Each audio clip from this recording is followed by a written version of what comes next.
తదనంతరం మన రాష్ట్రంలో ఫార్మాస్యూటికల్ రంగంలో పేరెన్నిక కలిగిన కంపెనీ డాక్టర్ రెడ్డి ల్యాబ్స్. ఆ రెడ్డి ల్యాబ్స్ నడిపిన, ఆ రెడ్డి ల్యాబ్స్ వ్యవస్థాపించిన పెద్దలు డాక్టర్ అంజిరెడ్డి గారు ఆ ఐడిపిఎల్ నుంచి వచ్చారు.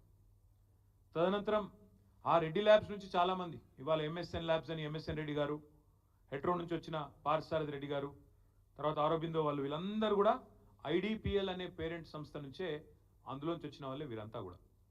ఈ ఉపోద్ఘాతం అంతా మీకు ఎందుకు చెప్తున్నా అంటే, ఫార్మాస్యూటికల్ రంగంలో హైదరాబాద్ అనే మహానగరం, తెలంగాణ అనే రాష్ట్రం వాళ్ళ భారతదేశంలో ఒక leader. 40% pharmaceuticals and bulk drugs భారతదేశంలో తయారయ్యేటిది మన తెలంగాణ, మన హైదరాబాద్ నుండే ఇవాళ వస్తూ ఉన్నాయి. ఇంకా ఒక అడుగు ముందుకేసి చెప్పాలి అంటే, కోవిడ్ సమయంలో పారాసిటమాల్కి ఎంత గిరాకీ ఉండేనో నాకంటే బాగా మీకే తెలుసు. ప్రపంచవ్యాప్తంగా పారాసిటమాల్కి షార్టేజ్ ఏర్పడింది. మనం డోలో రూపంలో తీసుకుంటాం, క్రోసిన్, డోలో.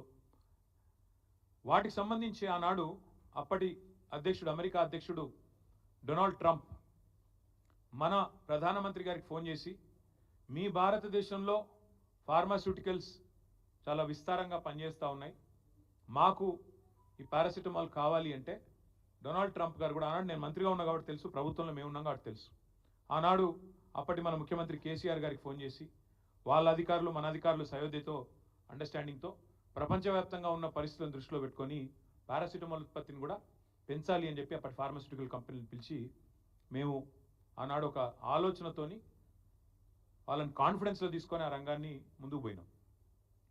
2014లో కేసీఆర్ గారు ముఖ్యమంత్రి అయిన వెంటనే కేసీఆర్ గారు మా అందరికీ కూడా, ఇక్కడ ఈ వేదిక మీద కూర్చున్న వాళ్ళం దాదాపుగా 4-5 అందులో కేసీఆర్ గారు క్యాబినెట్లో ఉన్నాం.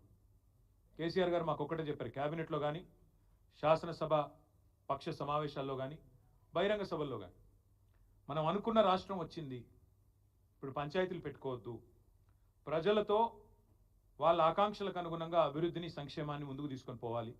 మనకు ఆల్రెడీ ఉన్న స్ట్రెంగ్త్స్ ఏవైతే ఉన్నాయో, అది గతంలో పనిచేసిన ప్రభుత్వాలు కొన్ని మంచి పనులు చేసి ఉండొచ్చు, వాటి వల్ల ఉన్న స్ట్రెంగ్త్ ఏదైతే ఉందో దాన్ని కన్సాలిడేట్ చేయాలి, ఇంకా మన పిల్లలకు ఉపాధి అవకాశాలు పెంచాలి, ఏమైనా సమస్యలు ఉంటే వాటిని పరిష్కరించాలి, కొత్తగా వచ్చే రంగాల్లో పెట్టుబడులు ఆహ్వానించాలి.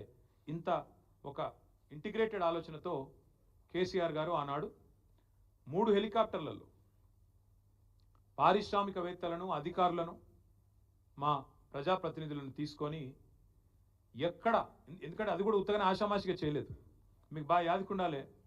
2014 జూన్లో కేసీఆర్ ముఖ్యమంత్రి అయ్యారు. అయిన తర్వాత వెంటనే వారికి చైనాలో జరుగుతున్న world economic forum summer camp ఏదైతే ఉంటుందో, సమ్మర్ రిట్రీట్ ఏదైతే ఉంటుందో, అక్కడికి రావాలని ఆహ్వానం వచ్చింది. చైనాలో దాలియాన్ అనే ప్రాంతంలో జరిగేదానికి కేసీఆర్ గారు పోయినారు. ఆనాటి అప్పటి పరిశ్రమల మంత్రి అప్పుడు జూపల్లి కృష్ణారావు, నేను ఇంకా అప్పటి ఇండస్ట్రీస్ మినిస్టర్ కాదు, ఐటీ మినిస్టర్ అప్పుడు నేను, ఆయన కూడా పోయినాడు. ఆయనతో పాటు అప్పుడు డిప్యూటీ సీఎం, ఇంకా ఇప్పుడున్న కడియం శ్రేణి, వీళ్ళందరూ పోయినారు. పోయిన తర్వాత అక్కడ అప్పుడు జగదీష్ రెడ్డి గారు కూడా పోయినట్టున్నారు. అందరూ పోయిన తర్వాత అక్కడ వరల్డ్ ఎకనామిక్ ఫోరంలో పాల్గొన్నారు. పాల్గొన్న తర్వాత చైనా ప్రపంచానికే మ్యానుఫ్యాక్చరింగ్ కేంద్రం ఎట్లయింది, ఉత్పత్తుల్లో చైనా ఎందుకు ప్రపంచ దిగ్గజంగా మారింది అని అర్థం చేసుకోవడానికి కేసీఆర్ గారు ఒక 2 రోజుల పాటు, ఆనాడు ఆయన ప్రిన్సిపల్ సెక్రటరీ, ఇంకా ఇండస్ట్రీ సెక్రటరీ నరసింహరావు, ప్రదీప్ చంద్ర, ఇంకా వాళ్ళందరూ ఉండే, జయేష్ రంజన్, వీళ్ళందరినీ తీసుకొని అక్కడ ఒక industrial park, Sichuan industrial park అని అక్కడ పోయినారు. అది ఎంత పెద్ద ఇండస్ట్రియల్ పార్క్ అంటే 70,000 ఎకరాలలో విస్తరించి ఉన్న ఒక ఇండస్ట్రియల్ పార్క్. అది మొత్తం తిరిగినారు. తిరిగి అక్కడ అధికారులను అడిగినారు, మీరు ఎందుకే ఇంత పెద్ద ఇండస్ట్రియల్ పార్క్ పెడతారు, దీనివల్ల లాభం ఏంది అన్నారు. వాళ్ళు ఒకటే చెప్పారు, సార్ ఎవల పాటికి వాళ్ళు యూనిట్లు ఎక్కడ పడితే అక్కడ చెట్టుకోకూడదు పుట్టుకోకూడదు అన్నట్టు అయితే, మళ్ళీ ఎవలది వాళ్ళు ఎఫ్లూయెంట్ ట్రీట్మెంటు, ఎవలది వాళ్ళు పొల్యూషన్ కంట్రోలు, ఎవలది వాళ్ళు చేసుకుంటే ఎక్స్పెన్సివ్ ఎక్కువైతుంది.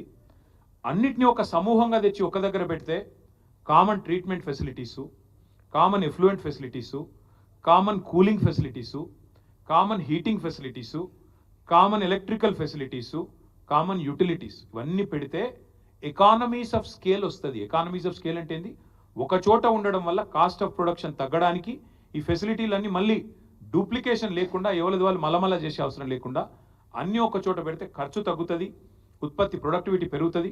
తద్వారా ఈ పోటీ ప్రపంచంలో మీరు ప్రపంచంతో పోటీ పడడానికి అవకాశం ఉంటుంది అని చెప్పి వారు ఒక ఐడియా. పొల్యూషన్ కూడా పూర్తిగా నివారించవచ్చు, జీరో పొల్యూషన్. ఒకప్పుడు అంటే రామచంద్రాపురంలో, జీడిమెట్లలో, పాశమైలారంలో, పటాన్ చెరువులో, ఇంకొకడ మన నాచారంలో యూనిట్లు పెట్టినప్పుడు, ఫార్మా యూనిట్లు పెట్టినప్పుడు ఆధునికమైన టెక్నాలజీ లేదు. కానీ ఇప్పుడు వచ్చింది సార్. మీరు అనుకుంటే పక్కనే ఫార్మా యూనిట్ ఉన్నది అనే ఒక ఇది కూడా లేకుండా బ్రహ్మాండంగా జీరో పొల్యూషన్తో చేయొచ్చు, జీరో ఎఫ్లూయెంట్ డిశ్చార్జ్ అని చెప్పి వాళ్ళు చెప్పడం జరిగింది. అట్లాంటి ఫెసిలిటీస్ వచ్చినాయి, సాంకేతిక పరిజ్ఞానం వచ్చింది, అట్లా చేయండి అని చెప్పి వాళ్ళు చూపెట్టి మరీ చెప్పారు ఇట్లా చేయండి అని. చెబితే కేసీఆర్ గారు ఆనాడు ఇచ్చిన ఆదేశం ఏంటంటే ఇక్కడికి వచ్చి ఇండస్ట్రియలిస్టులతో మళ్ళీ సమావేశం అయ్యారు. ఎందుకంటే ఇక్కడ లైఫ్ సైన్సెస్ ఇండస్ట్రీ, నేను ఇందాక చెప్పినట్టు pharmaceutical bulk drugs industry, Hyderabad అప్పటికే ఒక కీలక కేంద్రంగా, కీలక స్థావరంగా ఉన్నది, ఒక హబ్గా ఉన్నది. వాళ్ళందరినీ పిలిచారు, రెడ్డి ల్యాబ్స్ వాళ్ళని, హెట్రో వాళ్ళని, ఎంఎస్ఎన్, ఇంకా ఇతర చాలా ఆరబిందో, అన్ని కంపెనీలు పెద్ద చిన్న అందరిని పిలిచారు. పిలిచి వాళ్ళని అడిగినారు, ఏమయ్యా మరి మీ విస్తరణ ప్రణాళికలు ఏంటి అని. వాళ్ళు ఏమన్నారంటే, సార్ మాకు పెద్ద పంచాయతీ అయిపోయింది, ఎక్కడన్నా ఒక కొత్త యూనిట్ పెట్టాలంటే మళ్ళీ పబ్లిక్ హియరింగు, భూసేకరణ పెద్ద సమస్య అయిపోయింది, మళ్ళీ పబ్లిక్ హియరింగ్, మళ్ళీ మేము మొత్తం పెట్టుబడి పెట్టి మళ్ళీ అక్కడ ఎఫ్లూయెంట్ డిశ్చార్జు, పోలేపల్లి సెజ్ పెట్టినప్పుడు ఇట్లే గొడవలైనాయి జడ్చర్ల కాడ, చాలా చాలా కష్టమవుతున్నాం సార్ అంటే, మరి చైనా వాళ్ళు ఇట్లా చెప్పినారు, మీరేమంటారని అన్నారు. ఇది correct sir, economies of scale ఒక దగ్గర పెడితేనే వస్తాయి, తద్వారా మాకు కూడా ఈ ప్రమాదం తప్పుతుంది అంటే కేసీఆర్ గారు ఎంత ముందు చూపుతూ ఆలోచించారంటే, ఒక పెద్ద ఫార్మా పార్క్ అంటూ పెడితే దాని చుట్టూతా మాకు చెప్పారు, అప్పుడు నేను మున్సిపల్ మినిస్టర్, తదనంతరం చుట్టూతా ఒక 5-6 కిలోమీటర్ల వరకు లేఅవుట్లు కూడా పర్మిషన్ ఇవ్వకండి. ఎందుకంటే నేను గమనించాను, నేను నా అనుభవంలో చెప్తున్నాను, నాచారం చుట్టూ ఫస్ట్ ఇండస్ట్రీ వచ్చింది, ఆ తర్వాత రెసిడెన్సీస్ వచ్చినాయి. కానీ తర్వాత ఏమవుతుంది, రెసిడెన్షియల్ వాళ్ళు గొడవ స్టార్ట్ చేస్తారు, పక్క నుంచి అంత కాలుష్యం మాకు వస్తున్నది, బాచుపల్లి వస్తున్నది, బాచుపల్లి కూడా అదే చూసాం. ఒకటి కాదు ఇక చాలా చోట్ల ఫస్ట్ ఇండస్ట్రీ వస్తుంది, దాని దగ్గర ఇండ్లు వస్తాయి, కాలనీలు వస్తాయి, అటెనక లొల్లి స్టార్ట్ అవుతుంది, ఇది నీ ఇక్కడికి తరలించాలని లొల్లి.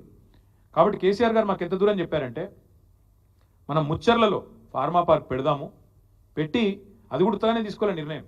ఎట్లా ఆలోచించారంటే, 3 హెలికాప్టర్లలో అధికారులను, ప్రజాప్రతినిధులను, ఇండస్ట్రియలిస్టులను తీసుకొని పోయి అక్కడ ల్యాండ్ అయ్యి ఒకటే చోట ఎకానమీస్ ఆఫ్ స్కేల్ రావాలి అంటే ప్రపంచంలోనే అతిపెద్ద ఫార్మా క్లస్టర్ ఒక చోట పెట్టాలని, దాని చుట్టూ ఒక బఫర్ లాగా మెయింటైన్ చేస్తూ చుట్టుపక్కల ఊర్లలో కూడా పొల్యూషన్ అనే ప్రాబ్లం రాకుండా, అప్పటికి జీరో ఎఫ్లూయెంట్ డిశ్చార్జ్ అని పెట్టినా, కామన్ ఎఫ్లూయెంట్ ఫెసిలిటీస్ పెట్టినా, ఇన్ని పెట్టిన తర్వాత కూడా మళ్ళీ నష్ట నివారణ చర్యలు భవిష్యత్తులో 50 ఏళ్ల తర్వాత వచ్చే ప్రభుత్వాలకు కూడా చిక్కు రావద్దు, వాళ్ళకు కూడా ఈ తలకాయ నొప్పులు ఉండొద్దు, చికాకులు ఉండొద్దు అనే ఉద్దేశంతో దాదాపు 10 కిలోమీటర్లు, 5-6 కిలోమీటర్ల పరిధిలో లేఅవుట్లు కానీ కొత్తగా పర్మిషన్ ఇవ్వద్దని ఆదేశాలు ఇచ్చి ఇంత ఆలోచన చేసి